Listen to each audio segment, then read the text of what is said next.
Honoring a fallen soldier, the body of Sergeant Lucas Beachnaw arrived in Cascade Township this morning, a week after the 23-year-old Lowell native was killed in Afghanistan. We got team coverage from Cascade Township to Lowell. We start with 24-hour News's Tony Talavia, who's live at the Rothgurst Funeral Home in Lowell.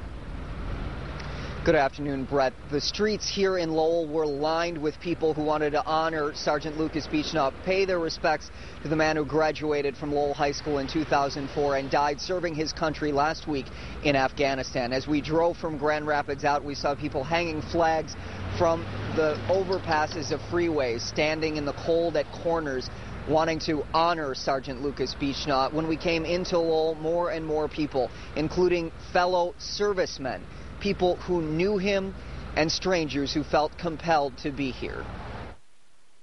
I felt that I needed to show some respect to a young gentleman that dedicated his life to our country.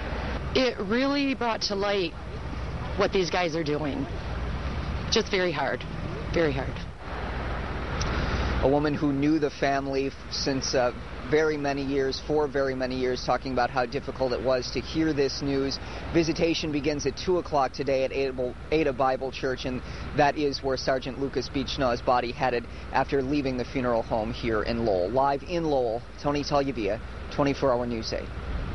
Tony, thank you. Sergeant Beachnaw's body arrived at the Gerald R. Ford International Airport this morning and was met by an honor guard and his family. 24-hour News 8's Danny Carlson was there and talked to his father. She's live at the airport this noon. Danny? Good afternoon, Emily. Well, about 50 people showed up this morning when Sergeant Beachnaw's body touched down. Friends, family, and fellow servicemen.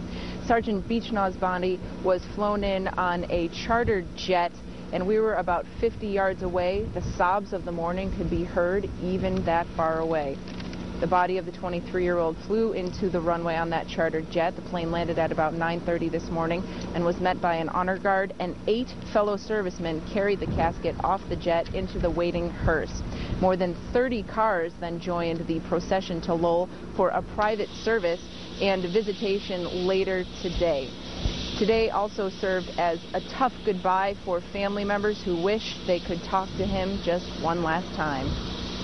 Just tell him I love you, and it's not goodbye, okay? It can't be goodbye with as many people like this loves you. You'll never, ever be forgotten. Now, the family has set up a fund in honor of Sergeant Beachnaw at all Huntington banks across the country. If you would like more information on how you can donate and help out that family, you can find it on our website, woodtv.com. Live at the Gerald International Freeway, Danny Carlson, 24-hour News 8.